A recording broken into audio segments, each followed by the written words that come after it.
Can you talk about how you hooked up with 6ix9ine and what you guys are working on currently? I hooked up with 6ix9ine. How'd I hook up? Oh, academics called me. Okay.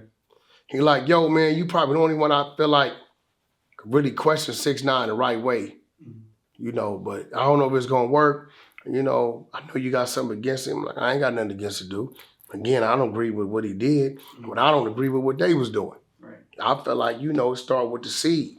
Without the seed, there's no root, no tree, no branches, no leaves. I believe 6ix9ine was a branch in the leaves, you know, to this problem. So he like, yo, you know, I got a studio down in Miami. I said, I'll be down there anyway. Set it up. So he called 6ix9ine. 6ix9ine was like, all right, cool. Originally, it was supposed to happen in my suite. Okay. So whatever reason, they were like, you know what? We're going to do it at a neutral location. Wack went and got one of his friends set up. It was nice.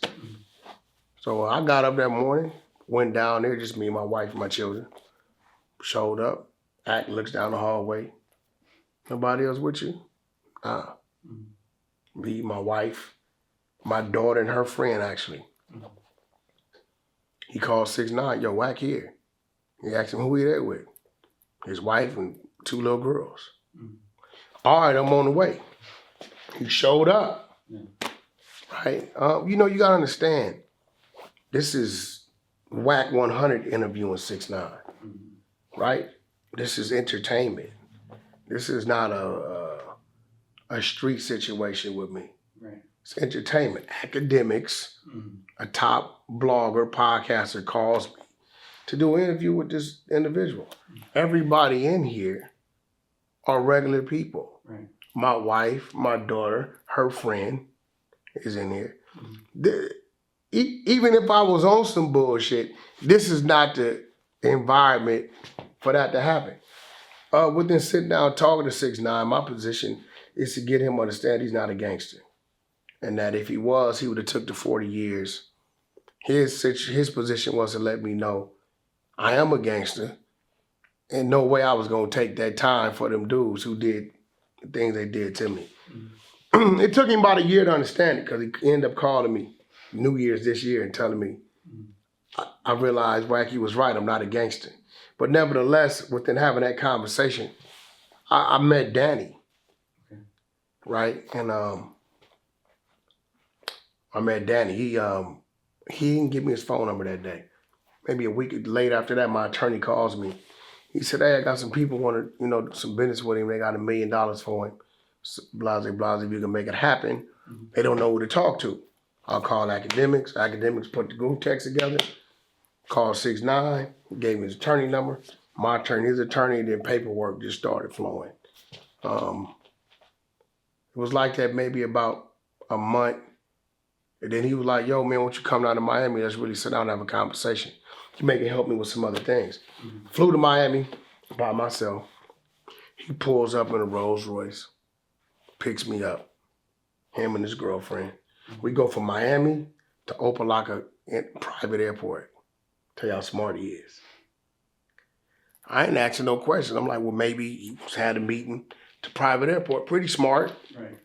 You know, ain't nothing around here. Yeah. I didn't know where we was gonna meet at. Nah, it was a little deeper than that. So you got your passport? I said, I keep my passport. He said, great. He booked a jet. We went to the Bahamas. Yeah. Where we going to the Bahamas? For what? They had a meeting. So I'm thinking about it. Anywhere around here we meet, I could have sent a pin drop. I could have did anything. Right. So he jumps on the jet. We go to the Bahamas. I'm like, yo, you got a room? He like, nah, you a manager? Shit, find us a room. So I for dangle our way into the Atlantis, which you're supposed to be booked prior to, but I've been there so many times, it was cool. They actually remember my wife's name, not mine.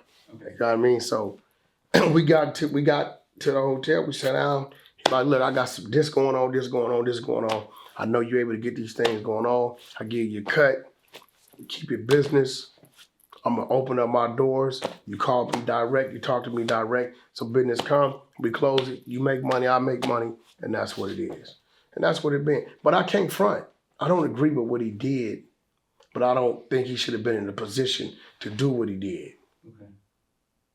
But Danny, that individual, he a cool dude. I don't have gun conversations, street conversations. That's not what we talk about.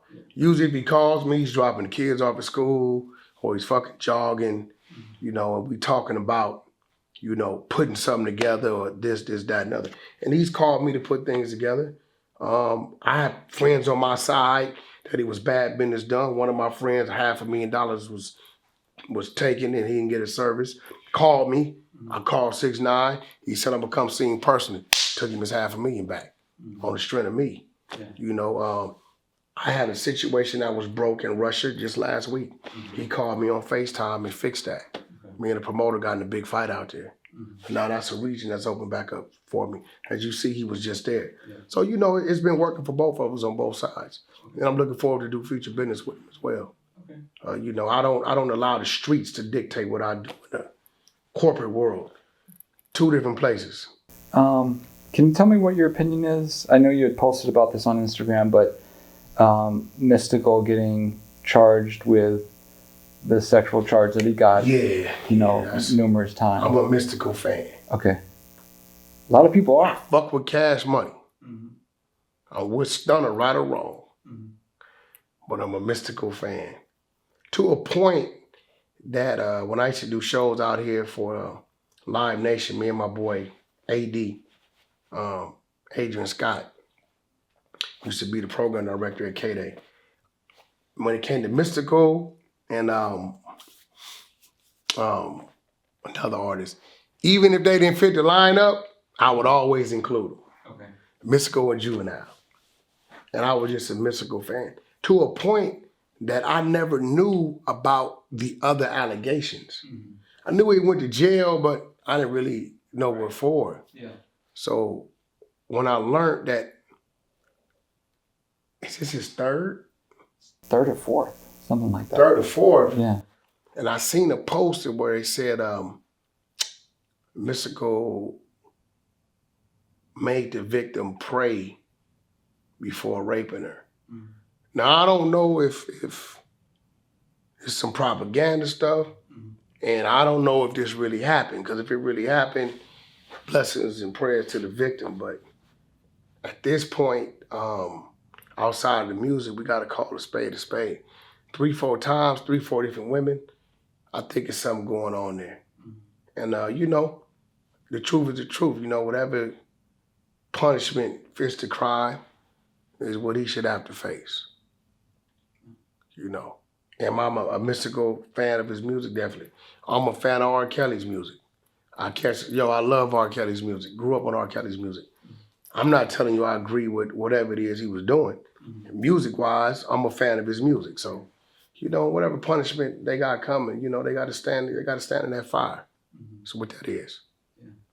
Okay.